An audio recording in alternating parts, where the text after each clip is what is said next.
In a blog post that I had entitled Tips, Does Money Really Make Us Happy? I asked whether or not waiters were satisfied with a simple monetary reward that they received as compensation for their work. I included the viewpoint of an expert who concluded that, in fact, no, money was too arbitrary of a thing to hold any real intrinsic significance. By exploring this, I wanted to dive into the question of happiness a bit more. More specifically, what can we do as human beings to achieve happiness? Now, in asking a question like this, we're actually doing something very, very important. Philosophers are interested in addressing certain kinds of questions, certain kinds of problems. And they're problems of a very particular kind. Philosophers are interested in questions such that, A, they're very general. They're not questions about particular things, but they're general questions.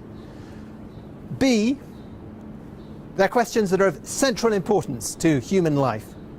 And C, they're questions such that there's no agreed upon method for answering questions of that kind. There's no consensus as to how to go about answering questions of that kind. When you've got all those three things in a problem that you're addressing, you're doing philosophy.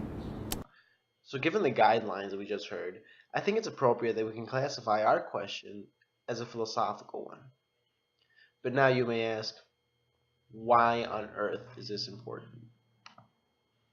Well, there's several reasons why you might get something out of doing philosophy. First, philosophy is the mother of all intellectual and academic inquiry.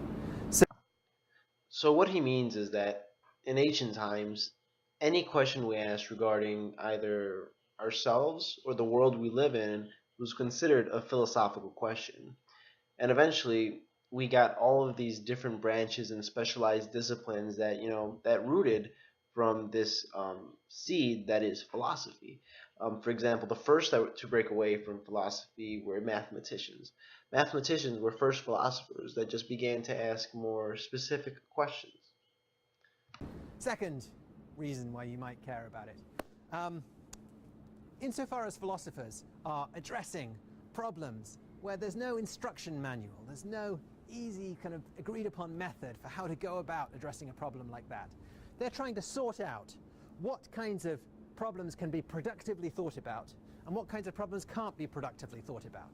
They're interested in finding out the limits of productive human thought. So what he's saying here is that philosophy gives us an avenue in which we can explore the limit of our intellectual capacity. In other words, how far is our thinking capable of taking us? Third, rather more prosaic reason to be interested in philosophy is that philosophy will give you skills that you will find useful in your everyday life. Most of the problems that we face in life are a little bit like philosophical problems in the following sense. There's no instruction manual for how to go about addressing problems of that kind. There's no step-by-step series of instructions such that you can say, oh yes, to address this problem I just need to do this and this and this and this and this. You have to make up the instruction manual. And philosophy will help you do this. Philosophers are interested in bringing rigor and discipline to and bringing that to bear upon subject matter that is intrinsically a little bit murky, a little bit messy, a little bit rough. So this one was probably the most self-explanatory. Basically, philosophy is going to give us the tools in which we can make logical arguments and where we can set up a foundation of logical beliefs. But going back to the question at hand, how can we go about achieving happiness? Many have said that it is achieved through finding a sense of purpose, finding our place in the universe. Maybe it's merely a question of, why are we here? Why do I matter? Why do you matter? You matter.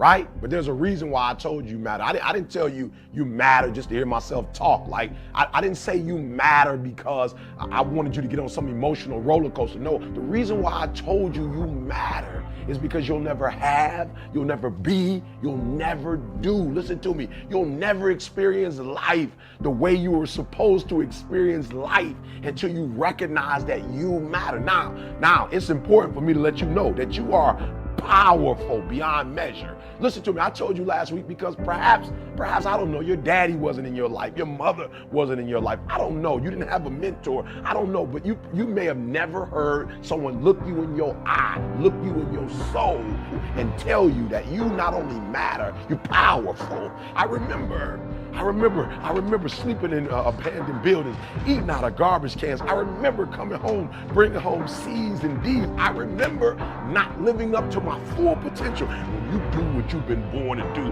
what you've been called to do, what you've been birthed to do, nobody can do it like you. Nobody can sing the way you sing. Nobody can speak the way you speak. Nobody can write the way you write. Nobody can love the way you love. Nobody can play that piano. Nobody can play that saxophone. Nobody can play that violin. Nobody can do poetry quite like you can do it. Nobody can produce the way you produce. Nobody can write scores the way you write scores. Are you hearing what I'm saying? You're powerful. One of my favorite quotes is that we must believe that we are all gifted for something and that this something must be achieved. I actually have this quote right here on my wall. And what we just did is we explored the idea that happiness can be achieved solely through the human experience. In other words, by you going out into the world and becoming the most that you can be, by reaching your fullest potential, you would have automatically become happy. You would have achieved the state of happiness. Is this 100% true all of the time? Maybe. But another idea is that happiness can be achieved solely by taking in the beauty that the world around us has to offer.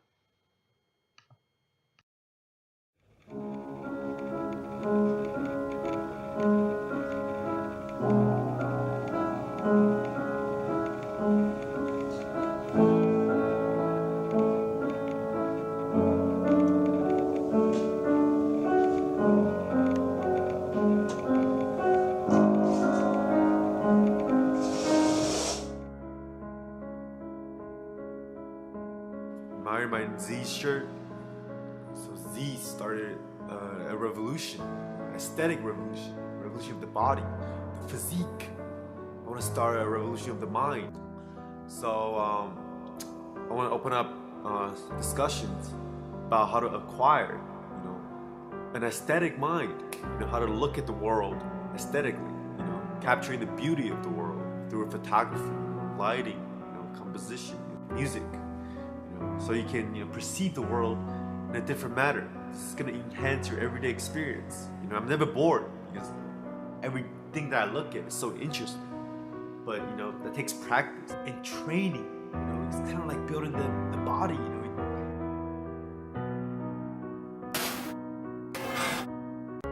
And also, you aren't just sculpting your body. When I'm lifting weights, I don't really think about, how does my bicep look? How does my chest look? I'm thinking about how does that image of the idea of my body, how is that inside someone else's head? Because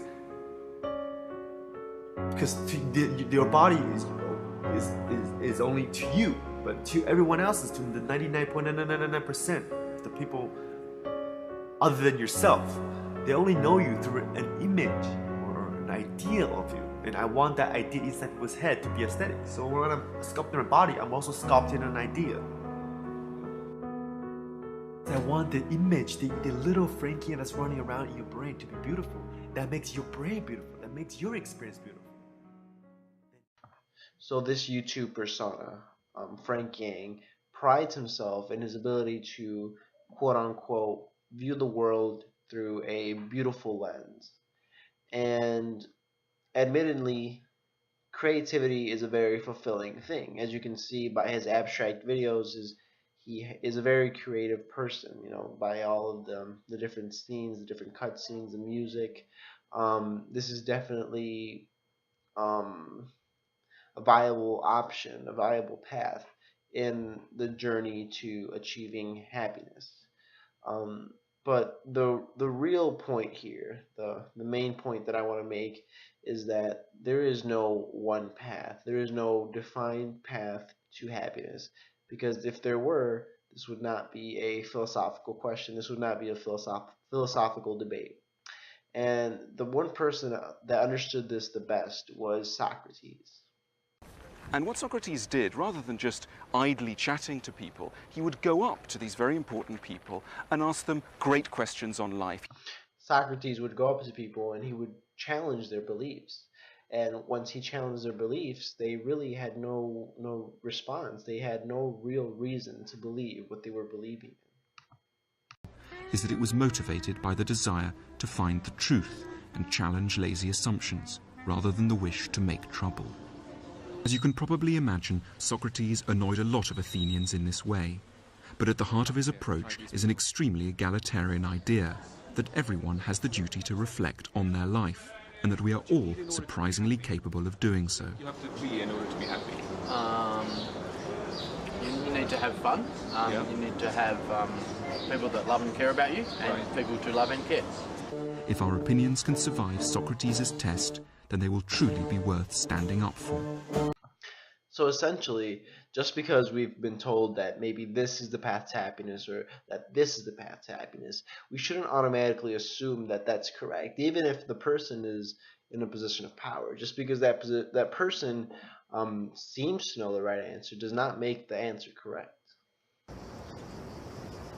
Most of us imagine that we can't be philosophers because we haven't studied philosophy, we haven't read enough, we haven't gone to school long enough, we haven't done a university degree. And I think what I find extremely inspiring in Socrates is the idea that everyone can think. And not just everyone can think, but everyone has a responsibility to think. As he famously put it, the unexamined life is not worth living. So that's probably the most fundamental concept of the entire video right there. It's the idea that we should not necessarily challenge the belief of others, but challenge our own beliefs. We're probably the only creatures that have this abstract idea of happiness, and we're not even sure what it means yet. For example, happiness may be something objective. Happiness may be, there may be only one true form of happiness, and we're all trying to seek out this one true form. Or happiness may be subjective. Happiness may be different for me than it is for you. But the reality is, we cannot say that we are pursuing happiness if we are not actively engaging and trying to comprehend and understand it. And the only way that I know to go about doing that is by engaging in philosophy, by doing philosophy.